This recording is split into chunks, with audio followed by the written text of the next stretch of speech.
All right, great. Thank you so much, Japie, for taking the time as well. Let's just begin the interview questions. So can you please share a bit with our audience here about your journey and what has led you to where you are currently today at Cheetah Plains? Well, Cheetah Plains is a business in our group. Although it's very close to my heart, it's not our only business, but yeah, I started my business life at the age of 5, where I sold empty tins which I collected from the neighborhood, and then I sold it to workers, and and so that's how my life started. And just whatever I did in my life, any age, I was always buying and selling, and so I suppose you're born as an entrepreneur and create things and so on. And Cheetah Plains was the result where we sit today. It was an evolution. It wasn't a clear plan for me. It is opportunity that came along, and way back in 2008, I think, I got the opportunity to buy the property which Cheetah Plains is on, and it was the first sale of property in the Sabi Sands, I think, in something like 17 years, or in many, many years. And so I jumped at it. I immediately reacted, and I came to buy this property. And it had a commercial lodge on it, which was like a 3.5 star, not a very good accommodation, but there was 30 people working here, and growing up in the grassroots, I know what it is for people to lose their jobs. So I didn't want to close down the business, because I just wanted a weekend Big 5 experience for my son and I to come to on weekends, and my friends and so on. So but anyway, I never closed the place, and I kept on running it as a commercial entity. And in those years, it wasn't called Cheetah Plains; it was called something else. But it always bothered me that the improvements that's on the property that's not me. That's not the way I do things. We do things right, and we exceed the boundaries, and we're pushing the boundaries, and we do things differently than the norm. And but we were doing a lot of shopping centers at the time, lots of them. And so Cheetah Plains, the property was always at the back of my head. It didn't come forward. And one holiday, when I went away with a architect friend of mine, it surfaced again, and I sort of, I a lot of time walking in the beach and on my own and so on. And I conceived the idea as to what I want to build here, and what I want to build here is the way I like to have my holidays. I work very, very, very hard, long hours. I don't see my family a lot, but when I take them away, when I have a break with them, I want to be exclusive with them. I don't want to share my private space with other people. I don't want to be in a hotel, and sit in a restaurant. I want to be in a home away from home, where I get served by a proper chef, proper butler, proper sommelier, proper masseuse, and you're treated individually, and I don't mix with other people, because I want to spend time with my family. I just want to have their exclusive time for that period that I'm there. And that's how the idea of Cheetah Plains was conceived. And then it happened to be that my friend was there, and I started talking to him about it, and we bounced a lot of ideas, and then I eventually asked him, well, have you ever done something in the bush? And he said to me, no, but he would very much like to, because he needs a new challenge in his life, and to do another phenomenal house and a fantastic house, whether it's LA or whether it's in Switzerland or whether it's in Clifton in Cape Town. he wanted a new challenge, and that's how him and I started designing Cheetah Plains, and we decided on building the 3 villas, and we executed it. What was it, about 5-6 years ago now? And Yeah. yeah, so that's the idea. That's where Cheetah Wow. Plains came from, and Amazing. it was a very personal.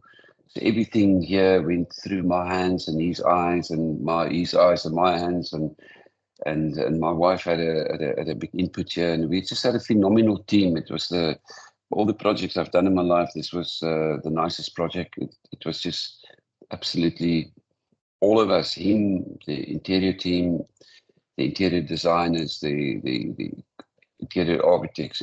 Everyone was pushing the boundaries, and just it was such a. We were so blessed to have all this incredible talent around us, and we all motivated each other and pushed each other to new levels here. And yeah, and the results are here today, and it's I haven't been here for a while at Cheetah Plains because I live in Cape Town, it's far away from here. And earlier this evening when I took a shower and I went to sit on the couch and I sit and look at the room, and I just saw it's just absolutely phenomenal, that what the whole team did here. It's just, even today, after 6 years, it still blows my mind, So Yeah. it's been incredibly talented people. So that's the story of how Cheetah Plains came about. I love the bush. I'm very close. It's a very big part. Nature is a very big part of my makeup, and I love it here. Yeah. Yep, fantastic. So, I love the fact that the idea of cheetah plans actually was prompted from your own needs, right? So you built it out of your because you need an inclusive use of luxury safari experience in South Africa, and then you think what's best, what's next, then you started building cheetah plans. So that's amazing. So can you yeah. please tell our readers a bit about the mission and vision of New Africa Developments? The African developments was conceived in my early 20s. I was 21, around about there, and I didn't come from a family of property developers or anything like that, but I've always been creative, and I loved architecture, and I loved creating things, and then I studied and I worked after hours for a company, to earn a bit of money, extra money, and I worked for a company that did marketing research, and the guy started doing marketing research on shopping centers. You must understand the politics of South Africa in those years was apartheid. So you had black areas, you had colored areas, you had white areas. So and these developers were trying to do shopping centers, or they trying to investigate shopping centers in black areas. Now, I grew up in a black area. We grew up. My father grew up in business and so on. So it was nothing strange to us. I mean, that is how it was, just normal to us. It wasn't strange. So we weren't really part. We were part of the system of apartheid. But we weren't part of apartheid in our ethics, if I can put it to you this way.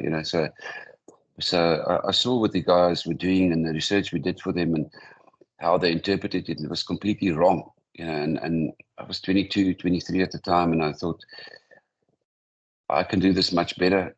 And I quickly worked out the business plan and how the numbers worked about a shopping center. And then because I did business my whole life, I had savings, and I bought my first land, and I built my first shopping center in those years I had a partner, elderly man, because I didn't have all the finances for it, and I did 3 shopping centers with him, and then I went on my own, and that was basically how the idea of shopping centers in the African developments was conceived. South Africa was highly undeveloped. It was an undeveloped Mm, country with a lot of opportunities to develop shopping centers in previously disadvantaged areas, yep. and but that's how I grew up.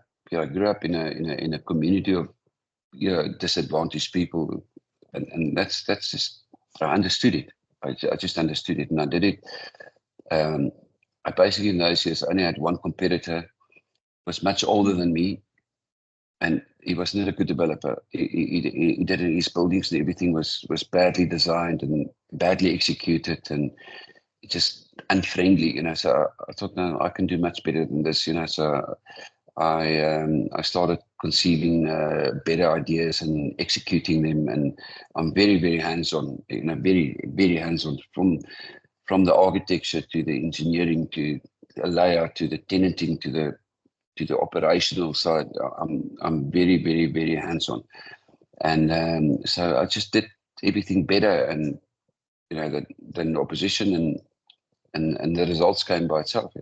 Like anything in life, you need to be better. You need to be better than you need to be better than your opposition. You need to be that 25% better. That's at least. Yeah, Now you exactly. get better, you work harder, you just work harder and think harder, and you need to be more creative and surround yourself with good people. Yeah. So as you already pointed out, South Africa's at that time were very underdeveloped in terms of the infrastructure. So were there any challenges that you faced in developing the shopping centers in rural area for the New Africa Developments project? Yeah, first of all, the areas we developed in, there were hundreds and thousands of people living there, but the infrastructure didn't exist. So we had to find water. We had to drill boreholes to find water. We had to build our own sewage disposal systems. There's no sewage networks which you can plug into. There's no stormwater networks which you can plug in. So we had to be inventive and creative and design our own things, So which was nice, I mean, it was very challenging, but if you look back and you look at it, you say, well, there was nothing here, nothing. And now today there's a shopping center which have formed the heart of that community. It is the very reason for that community to get up in the morning and have a life again, and you restore the dignity. And many of these shopping centers we have developed in those years, and even today, it forms the CBD. It forms the heart of a new central business district. Because the people are there, the money is there, the economy is there, but there weren't any facilities. So the challenges was infrastructure, and further challenges in some of these places were that you dealt with tribal land, where there's a tribal chief, and there was this apartheid, and first there was disbelief, and second of all, they didn't understand what you were doing and why you want to do it, and the perception of time today, tomorrow, next week, next month, next year, it's just the same thing. It was very difficult to deal with people that don't understand the urgency of things, but they're all good people. It was just that we had that challenge and we overcome all of them. Some of them, it took me 6 years to get the land from them, but we got it, and eventually, and with perseverance and you just keep on knocking on the door until it opens. We got it. But yeah, and then to get skilled staff in that areas was a challenge. And we had to train a lot of people and do skills transfer. But in all these shopping centers, I could proudly say today that 100% of the people that's employed there are from that community. It wasn't initially like that. We had to train them over a 2, 3, 4 year period. A lot of the security companies we formed. We've got guys in some places, and in some instances they were criminals due to poverty, and we got them together and to form a security company. And I bought them everything they needed, in order overalls and whatever they needed. I bought them and I issued them and, gave them, got people in to train them, and those local people became my security. The criminals became the security guards, and they then had money, which they get every month. They didn't have to steal anymore, and so on. So there's a lot of those nice community stories, which I'm very proud of today, that we have made a difference to those people. And a lot of these shopping centers that I go to afterwards, and some of the residents or so, they recognize me and they would stop me and they say, Mr. Van Niekerk, thank you for changing our lives, giving us a purpose to live, restoring our dignity. And that is something we as New African developers are very proud of, what we've achieved and contributed towards the success, the initial success of this country. Amazing. Yeah. So not only provides infrastructure and then local amenities, but also adds to the employment of the local communities there. So that's a very amazing and meaningful story. So can you please share with our readers a bit about one of the successful story among one of your 37 prime developments in New Africa developments? Yeah, it's difficult to point at one. It's in general, there were so many of them. There was just bush and just land lying there and cattle grazing on the land, and I come along and I see the opportunity, and immediately I don't look at a piece of land and there's bushes on and cattle and cows and whatever grazing there. In my mind, we already see a successful shopping center standing there because the people are there. So there's a lot of those shopping centers that I've done. Every single one of them were groundbreaking, and they were new in that kind of concept in this country. What I've done, so. So if you ask me one specific one, it is maybe I can mention the one that I had a lot of problems and a lot of success and which is a beautiful story. It's the one, and I don't expect you to write down the name, but it's called Kamakakeza, and I'll ask my staff to send you the name in writing. Yeah. And actually I started flying at a very young stage of my life, because in Africa, and what I'm doing, you need to fly, and then I fly myself or pilot my own plane and so on. So I was flying to Maputo in Mozambique from Johannesburg, and I saw this huge amount of people that live here. And when I came back from Maputo, I landed in Johannesburg and got in my car and drove about 500 kilometers to this place. And I found it, and it was just there was a shed there, and just a lot of people there trading, but they weren't really trading money, So that one had like a desk or a shelf there, and he's got fish, and then she's got tomatoes, and that one's got onions, and they all trade between them, but not money. They would change 12 tomatoes for one fish and stuff like that. So I thought to myself, this is actually amazing. But there are so many people there, and so it took me 6 years to get the land from the tribal chief, and eventually opened the shopping center. And it was such a success, an instant success, that some of the our biggest retailer in this country is a company called PEP. And when we opened that shopping center in that very remote area, it was the third best store in the whole group. In those years, they had like 1,200 stores. It was the third best store in the whole group, and that was that whole thing was an amazing story, an amazing success story, and that's where we had to train the security guards. We had to train cleaners. We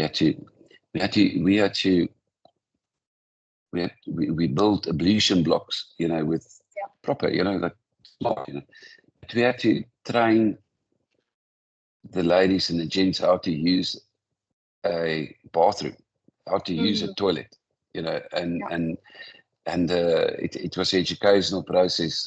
It was, if I think back, it's so many years ago, but I think back and everything I did there, I've done there, and to uplift that community. And I've been there about 2 years ago, and it became a whole little city today, where there was nothing, and today it's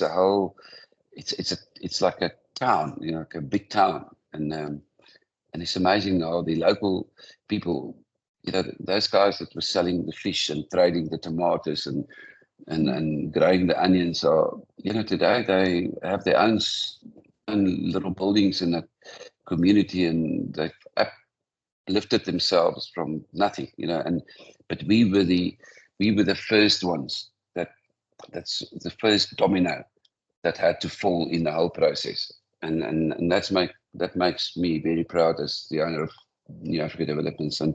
But we have a lot of that kind of stories. But yeah, that I think was one that was very close to my heart. Yeah, definitely amazing. Yeah. So let's circle. Important thing is, I think I just need to mention it because it's a lot of times we oversee the fact that we have restored the dignity of those people in those communities a lot, and giving them free Wi-Fi, giving them couches to sit on, and a lot of them don't have access to Wi-Fi, internet, so they come in the mornings to the shopping center, and it's unlimited, and they sit and they do their little business and they do what they have to do, and then go back home, and so it became, the shopping centers we have developed became the heart of their lives. Amazing. Yeah. So let's take a step back and understand about Cheetah Plains a bit more.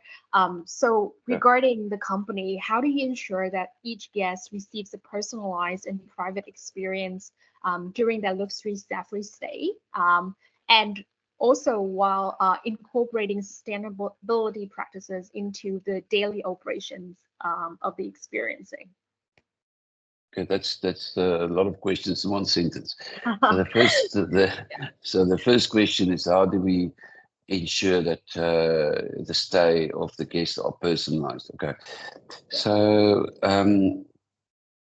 first of all, what we have done here is that we've got 3 villas, and you can't have a room in a villa. You take the whole villa or you take nothing. Okay, so the concept is not for a individual person or a honeymoon couple to come here. Right. The concept is for families and groups of friends to get together in this exquisite environment that God gave us, and we complement nature by this phenomenal architecture that my architect friend Stefan Anthony and his team have done here. So already you narrow down your demographic or your profile of people that wants to come here. So within that profile of client that comes here, yes, you get differentiation, that is so, and we try to do a lot of research on the client as much as they allow us to. And we obviously send out questionnaires, and we're trying to get a lot of information from the client before they arrive here. Are they religious demographics that we need to know? Are they Jewish? Are they Hindu? Are they what are they? Are there specific diet requirements that we need, etc. So a lot of that we find it out before they arrive here. And then on arrival, that is the major thing. We've got absolute phenomenal people that live Cheetah Plains. They are the very essence of Cheetah Plains. So they would very quickly get the feeling of what the clients want. And we adapt to that very, very quickly. And if you want raw eggs and caviar 2:30 in the morning served on the bread or on toast, you'll get that. We'll make sure you get it. You know, Yeah. so that is the kind of service we do. There's nothing, you know, obviously within limits that we won't do for you. And you know, so it is that kind of service that we are giving, and our staff are proud to serve. You know, there's a motto amongst them, and when they have their own meetings on standards and levels and so on, and they would discuss maybe a new service we're going to introduce and so on, you know, amongst themselves, they talk about the Cheetah Plains level. In other words, it is much higher than the industry standard. It has never been done before. You know, that is the Cheetah Plains standard.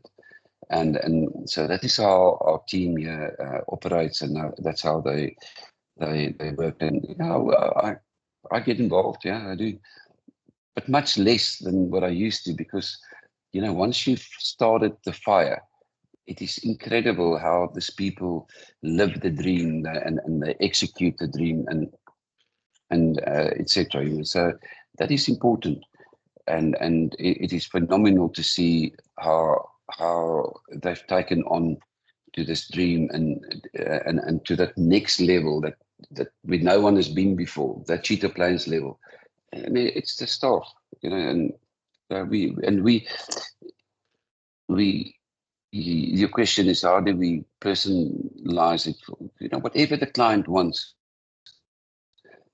we try and we attempt to provide to it. Yeah, amazing. Yeah.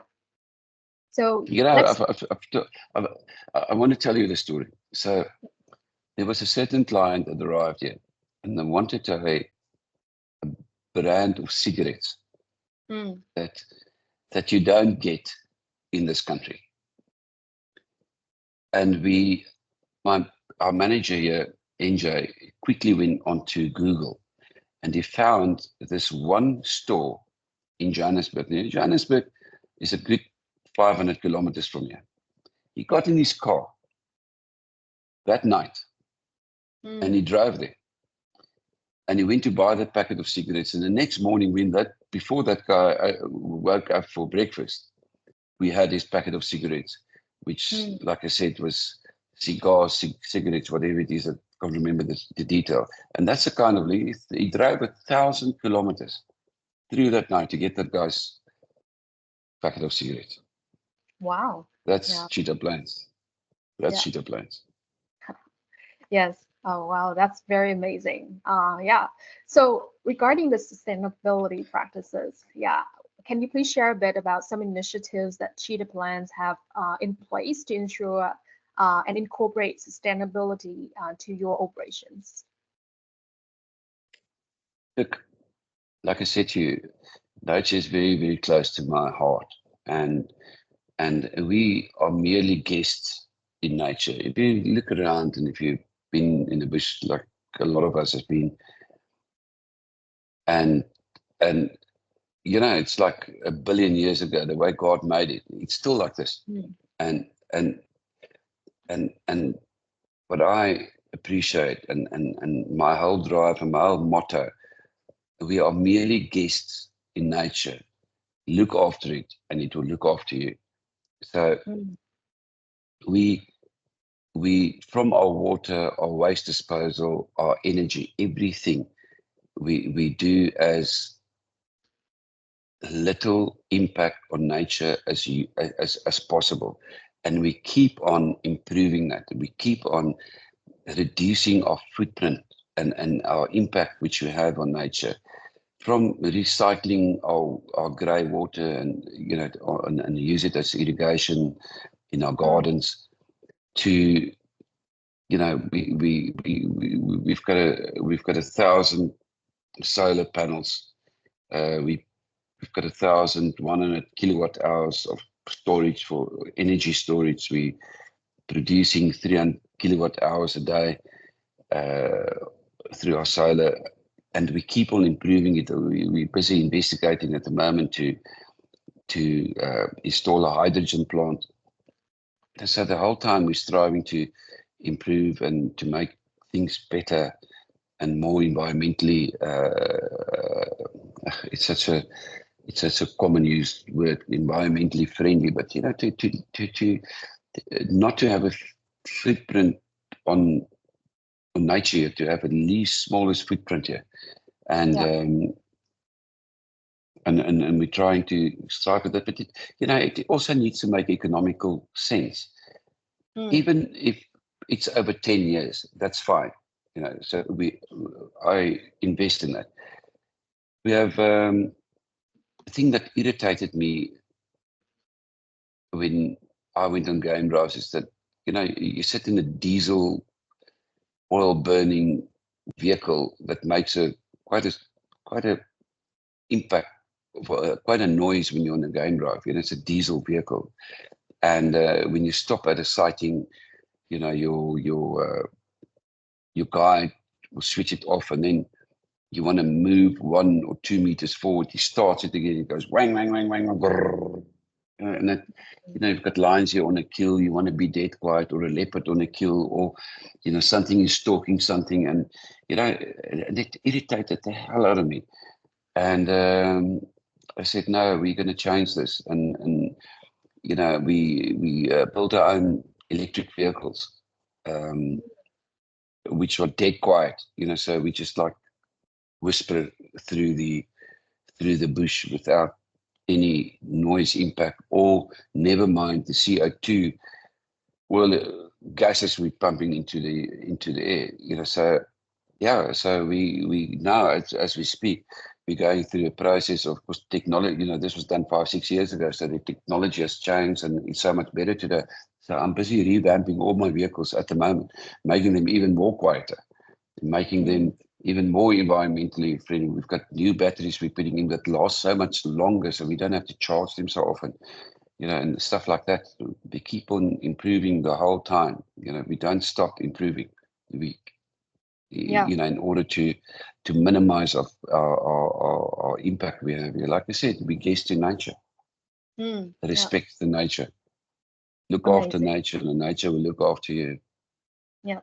Wow, very amazing. All the initiatives that the company has been doing to reduce the environmental impact and carbon footprint. Yeah. So in terms of the business strategy, so what do you see the company involving in the next 5 years? We have diversified, as I said, when New Africa Developments started and was formed, there were huge opportunities in this country to develop shopping centers in previously disadvantaged areas, and we made use of that. That is still opportunities here and there, but it's pretty much saturated, and over these years, I've started diversifying. Cheetah Plains is one of them, and got involved in other businesses. And but I think that's very, very interesting, and that's also, I think it's going to be it is very close to my heart, and I'm very motivated about this. And I don't think there's a lot of people that know about it, but I've invested in a laboratory that do a lot of groundbreaking work on stem cell research, and I'm again involved there, which is phenomenal people, which is just unbelievable people. And so we have built a spinal cord of a person, a quadriplegic person, and we've planted it. We did our first operation. We inserted the spinal cord in the stem cell spinal cord that we built into this person, gave him a new piece of spinal cord, and it's working. His legs are moving, his hands are moving, everything is working. So we went through a very lengthy and long, process of getting it registered, the patently registered, and so that is done now. And we are in the process now to get approvals from the South African authorities to do a couple of more operations, and then to document it properly and to film it properly and so on. So that is something that can't wait to announce it to the world that we, the results of our research. We know it works. We just need to. We just want to, put it on, present it to the world. So, and there's a lot of other things on this on the stem cell research that we are doing, which I don't want to talk about it now, but it's really, when we're done what we're doing, and it will change the human lives forever in what the research that we are doing. So it's just phenomenal. I can't wait for the result. Again, it just takes so much time. It takes a long time. You 2 step forwards, 1 step back, 2 step forwards, 1 step back, and then all the red tape that goes with it. It takes it's very irritating, but that's the way it is. And yeah, so that is a new thing which so new. I'm 3 years into this thing, 4 years into this thing already, and it's just phenomenal. So I really like that. And yeah, the success of Cheetah Plains, we obviously considering replicating this in other areas of our country. And so I'm under construction of not the same but similar concept in the Kalahari Desert, which is the northwestern part of our country. And I think I know it will be very unique, and no, it's never been done before. And it's one of those places where you look around 360 degrees and you see nothing, just nature, nothing, and the vastness and the blue skies and the stars and everything. It's just amazing, so it's completely different to the environment of Cheetah Plains. It's the desert, but it's phenomenal there. And yeah, we should be done. We should be done by the end of the year, and then yeah, we'll see. Yeah, the new shopping centres. I've got a couple of new shopping centres that we're also doing. That we're busy. We're about to go into construction. Like I said, it's always opportunities, but I'm not so aggressive than what I used to be 20 years ago on the shopping centres. The market is pretty much saturated, but there are still here and there there are unique opportunities, and I think we've got 3 of them, and we've got 3 shopping centres, maybe more to do going forward. We'll see. Yeah. Best of luck with all the new initiatives and projects, especially with the stem cell research. There seems to be a lot of exciting upcoming announcement from your company. Best of luck with that. Yeah. So I think that also concludes our interview today. Thank you so much, Japie, for providing us with very insightful questions. It clearly helps to shed a clearer view into the company and what has been driving your passion and like the future outlook of the company. I think we already have addressed all of these questions in the interview. It's been super productive. Thank you so much for taking the time. Yeah. You're welcome. And if you have got more questions, just arrange with Nikki and we can have another session if you'd like to. So thank you very much. Appreciate it. I think that's definitely efficient meeting. Thank you so much. Have a great night. Thank you. And you. Thank you. Bye-bye.